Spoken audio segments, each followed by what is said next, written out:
నమస్తే హరీష్ గారు. నమస్తే.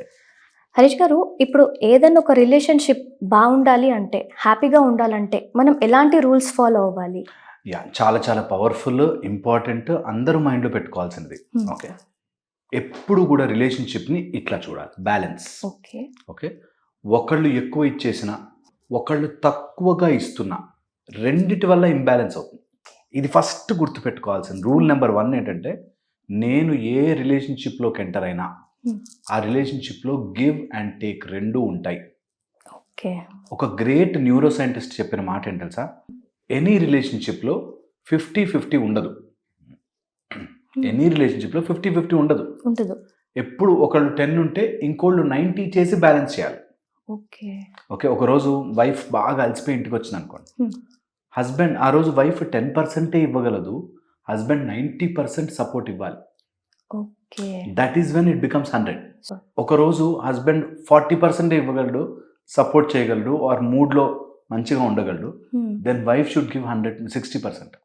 ఓకే. సో అట్లాగా బ్యాలెన్స్ చేయడం చాలా చాలా ఇంపార్టెంట్. ఓకే. ఎప్పుడైతే బ్యాలెన్స్ మెయింటైన్ కాదో, హ్మ్. నాకే కావాలి, నాకు ప్రేమ చూపించు, నాకు ఎమోషనల్‌గా సపోర్ట్ ఇవ్వు, నాకే ఇవి చెయ్యి, నువ్వు ఇవి కొనిపెట్టు, అవి కొనిపెట్టు, లేకపోతే ఇలా చేయి, అలా చేయి.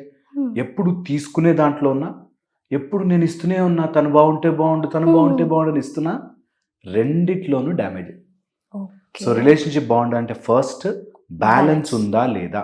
ఇది number 1. Okay. Second most important thing, రిలేషన్షిప్స్ని మిగతా వాటితో లింక్ చేసి ముడిపెట్టి చూడొద్దు. ఈ మధ్య కూడా బాగా ట్రెండ్ అవుతున్న విషయం, హుహు. ప్రేమ ఉన్న చోట నమ్మకం ఉండదా? యాహ్! రైట్. ఓకే. ఇవి రాంగ్ థింగ్స్. హ్మ్. హ్మ్. ప్రేమ ప్లేసే, నమ్మకం ప్లేసే. హ్మ్. ఒక ఆయన ఫోన్ తెస్తాడు, లాక్ ఉంటుంది, ఫోన్ లాక్ నెంబర్ చెప్పడు. ఓకే. వాళ్ళ వైఫ్కి అదొక్కటే ప్రాబ్లం. లాక్ చెప్పట్లేదు. నాకు ఫోన్ ఎందుకు చూపించావు, ఏముంది నీ ఫోన్లో ఎందుకు చూపించావు? సో పాయింట్ ఏంటంటే, లవ్, నన్ను ప్రేమిస్తున్నావు కదా, నన్ను నమ్ము అంటారు. ఓకే. ట్రస్ట్ ఈజ్ డిఫరెంట్, నీకు ప్రేమ ఈజ్ డిఫరెంట్. ప్రేమ ఉంది I know, at the same time నాకు డౌట్ వస్తే తీర్చే బాధ్యత కూడా ఉంది. ఓకే. అదేనా క్లియర్ కదా? Yes. సో సెకండ్ లెవెల్ ఏంటంటే, అన్ని డిఫరెంట్ పొజిషన్స్, నాకు బాధ్యత ఉంది, ప్రేమ ఉంది, ఆ రిలేషన్షిప్లో ఇంకెవరైనా వస్తే వాళ్ళని కాదనే స్పేసు ఉంది, అన్నీ ఉన్నాయి.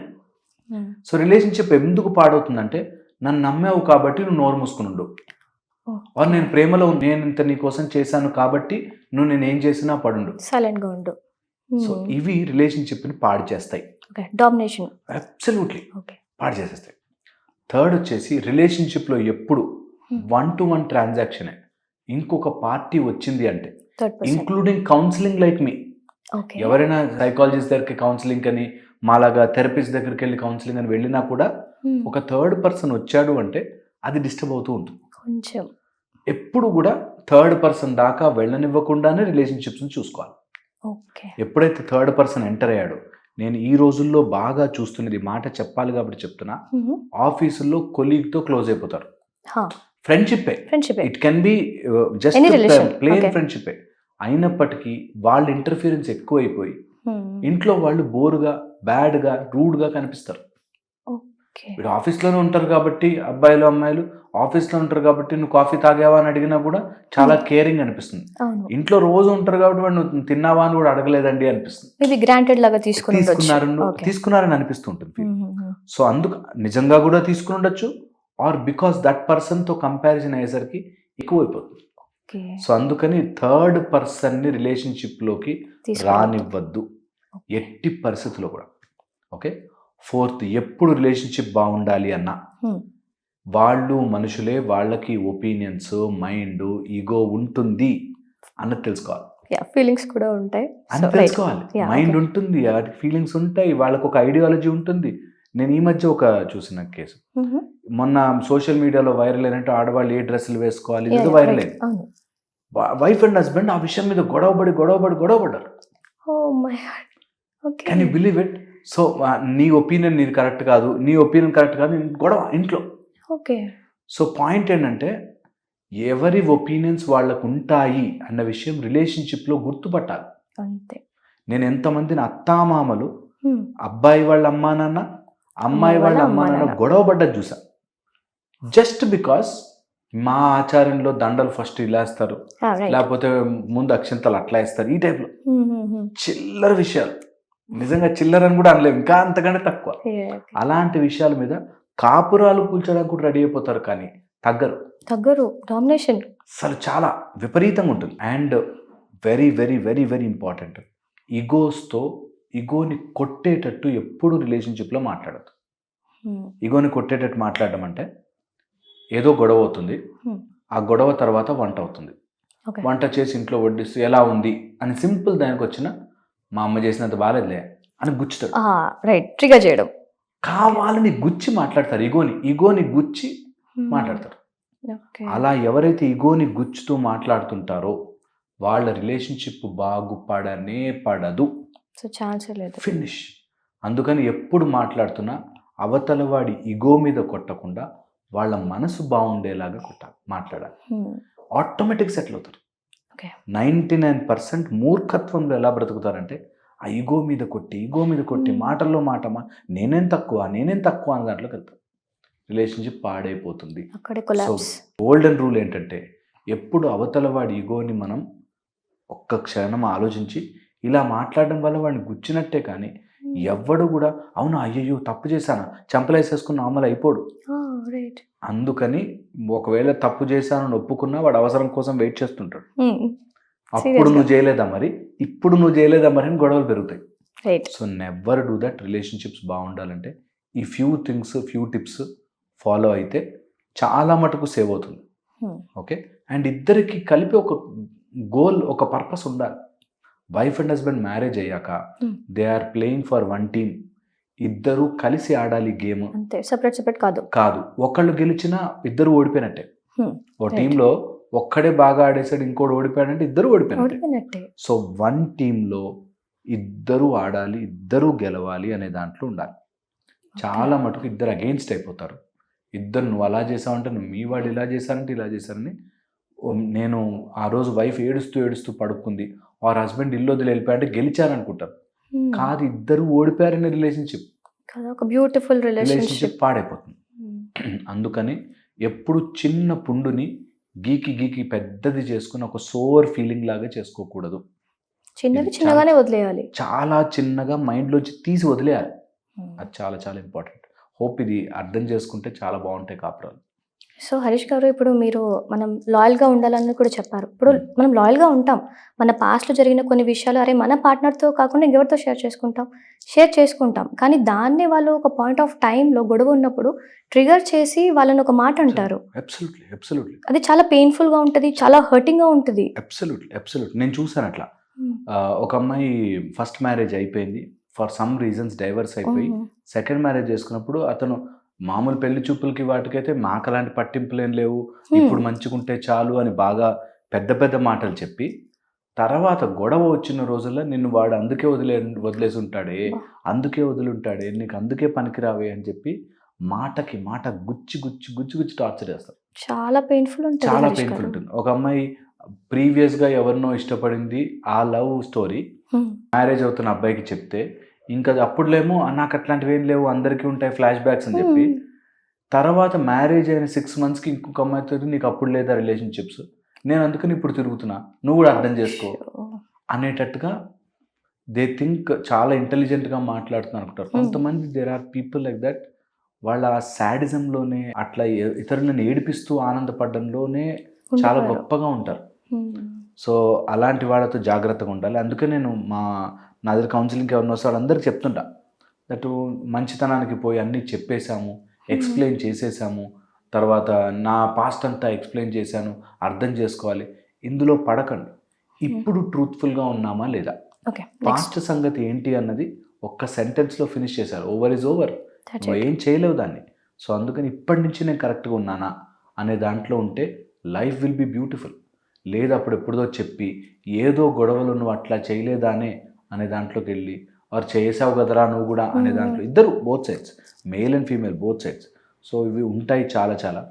లాయల్టీకి అర్థమే అది, దట్ నేను నీతో ఉన్నంతసేపు నీకు ఎలాంటి తప్పుడు ఇన్ఫర్మేషను, అబద్ధము, నెగిటివ్ చెయ్యను.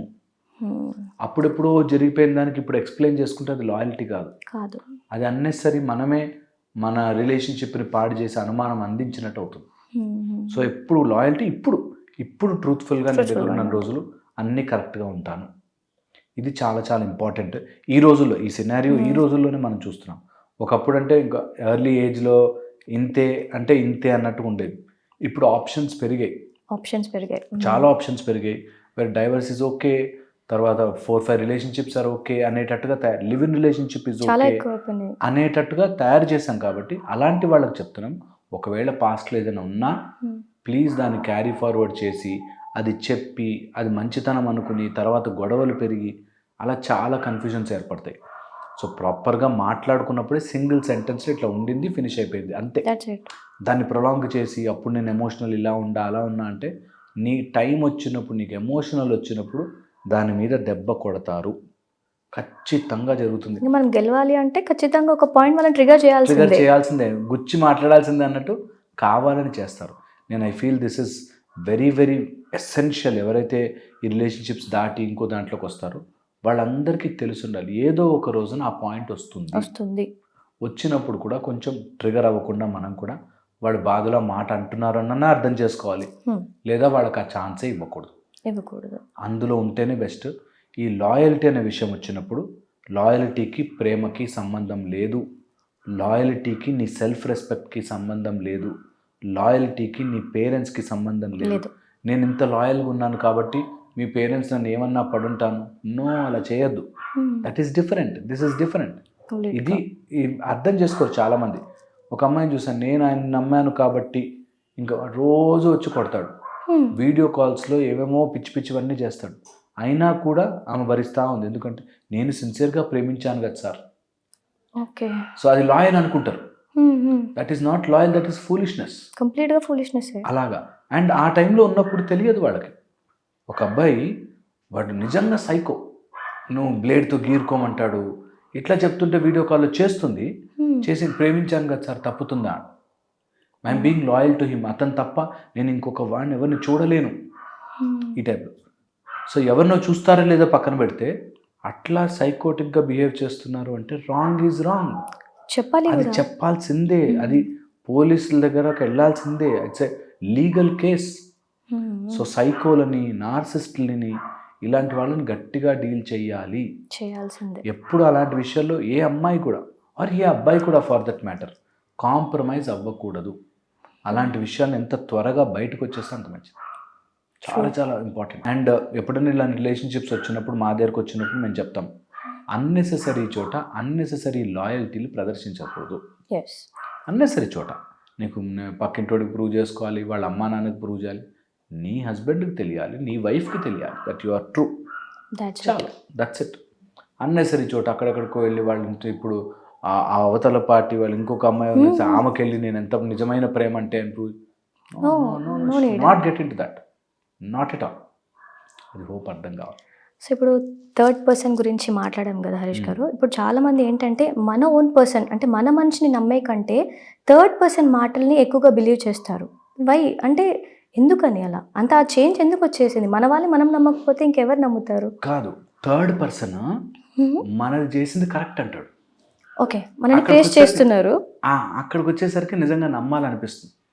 ఇప్పుడు ఒక ఫస్ట్ పర్సన్ ఎవరైనా వచ్చారు, వారు మన వాళ్ళే ఉన్నారు, మనది తప్పు అని చెప్తాడు, ఆర్ ఏదో తప్పుని ట్రిగర్ చేస్తూ ఉంటాడు. అదే థర్డ్ పర్సన్ వచ్చేసరికి నువ్వే కరెక్ట్, వాడే తప్పు అని మన సైడ్ సపోర్ట్ చేస్తుంటారు కాబట్టి వాళ్ళని ఎక్కువ నమ్మేస్తుంటారు. అలాంటి వాళ్ళని ఎక్కువ మ్యానిపులేట్ చేసి ఎక్కువ మోసాలు జరిగేది అలాంటి చోట్లే. ఓకే, నేను ఎంతమందిని చూస్తానో, హస్బెండ్ ఇంట్లో సరిగ్గా చూడు, ఆర్ వైఫ్ ఎప్పుడు అరుస్తూ ఉంటుంది సరిగ్గా చూడదు, అందుకని బయట ఎవరో కరెక్ట్గా ఉన్నట్టు అనిపిస్తుంది. వాళ్ళు ఏదో ఫీలింగ్ ఇస్తుంటారు, ఏ లేదురా మీ ఆవిడతో వేస్ట్ అట్లా ఉండకురా అంటే వాడి ఇంటికి వచ్చి రోజు కొట్టడం స్టార్ట్ చేస్తారు. సో అట్లాగా థర్డ్ పర్సన్ వీడి ఈగోని సాటిస్ఫై చేస్తుంటాడు. అవును నువ్వే కరెక్ట్, నువ్వు చేసిందే కరెక్ట్, ఆ మాత్రం చేయవా. సో దట్ వే ఏమవుతుంది, ఈగోయిస్టిక్గా మనం మారిపోయినట్టు అవుతుంది.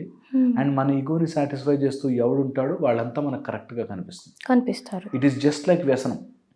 సిగరెట్లు తాగడం కూడా ఏం హానికారం కాదు, మందు అప్పుడప్పుడు వారానికి 2 రోజులు హానికారం కాదు అంటే ఎలా అయితే అలా అందరూ ఫ్రెండ్స్ అయిపోతారో అలాగా నెగిటివ్ చేసేవాళ్ళు ఈగోని బూస్ట్ చేస్తూ there will be a condition. So very very important. ఎప్పుడైనా సరే ఎవరైనా మన తప్పులని రైట్ కరెక్టే ఇది చెయ్యి ఇలా చెయ్యి అంటున్నారు అంటే వాళ్ళు నుంచి దూరంగా ఉండాలి. జెన్యున్ కాదు, ట్రూ కాదు, ట్రూ కాదు. వాళ్ళు నిజంగా మనకి చాలా క్లోజ్ అయినప్పటికీ అలాంటి థర్డ్ పర్సన్ ఎంటర్టైన్మెంట్లో పడవద్దు. ఒక హస్బెండ్ వైఫ్ ఇద్దరు 6-8 ఇయర్స్ అబ్రాడ్లో ఉండి వచ్చారు. అబ్రాడ్లో ఉన్నంత వరకు వాళ్ళు చాలా చాలా బ్యూటిఫుల్గా హ్యాపీగా ఎంజాయ్ చేశారు.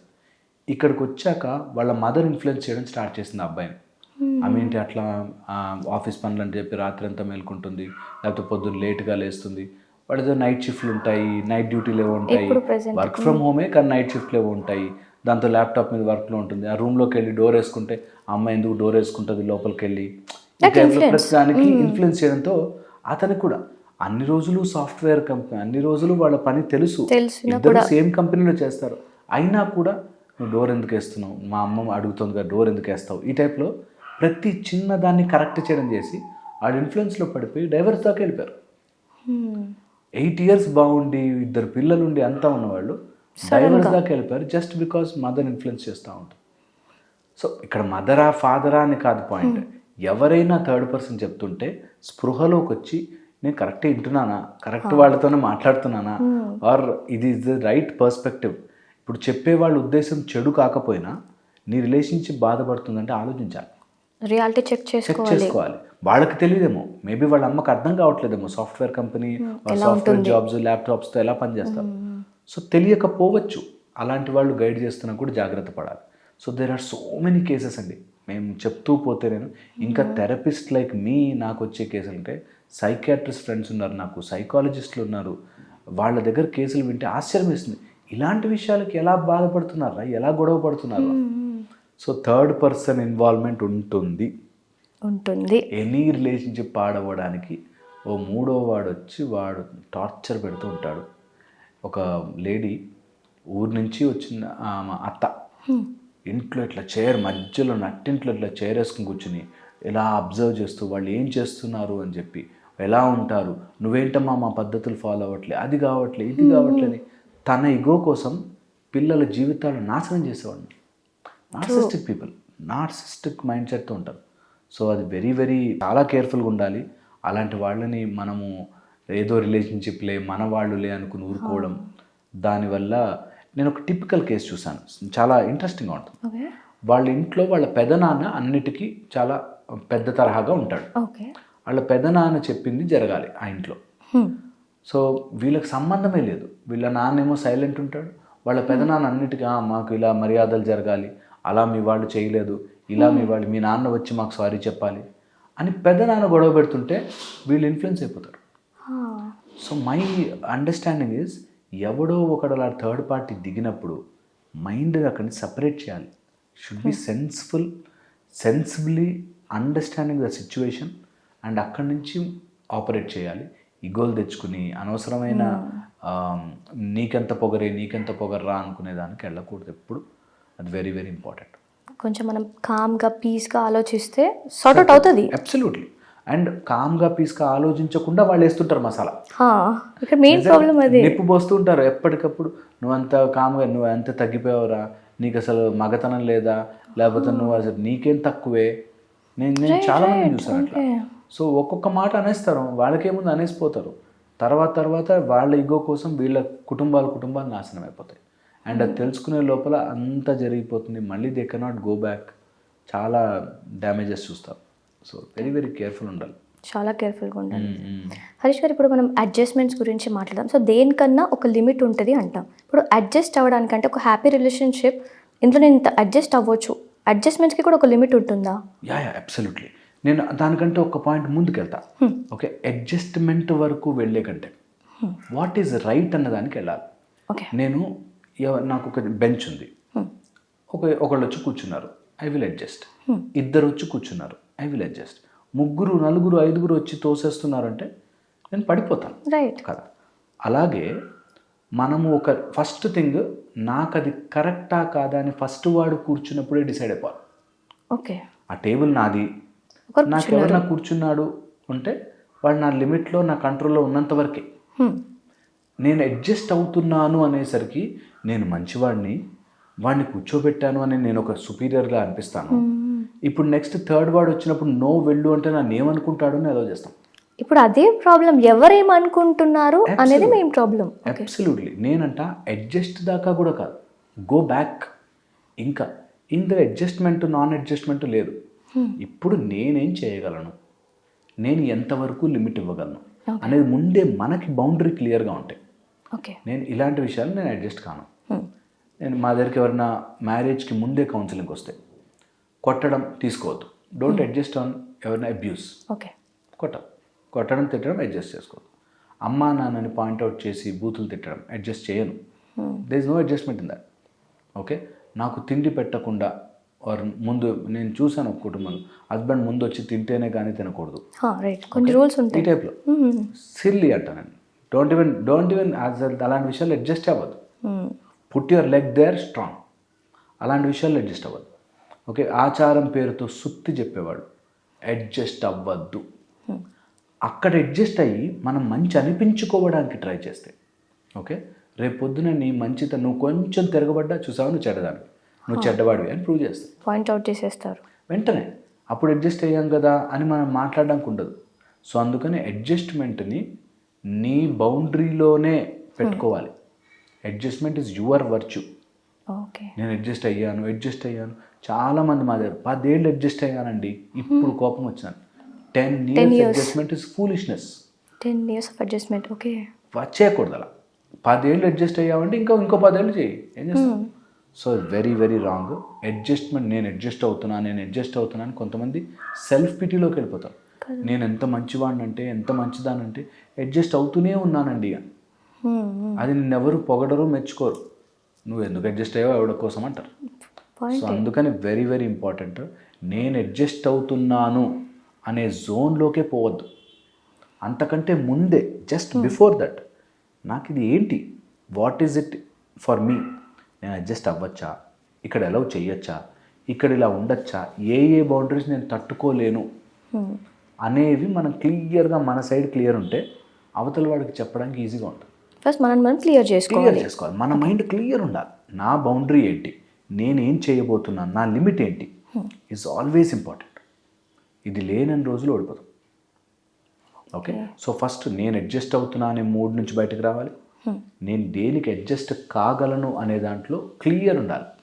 That is no more adjustment to me, that is okay. ఇప్పుడు పిల్లల కంటే ముందు నేను ఆఫీస్ నుంచి ఇంటికి వచ్చేయాలి, ఓకే, దట్ ఐ లైక్. పిల్లలకి ఇంటికి రాగానే ఉండాలి, గుడ్.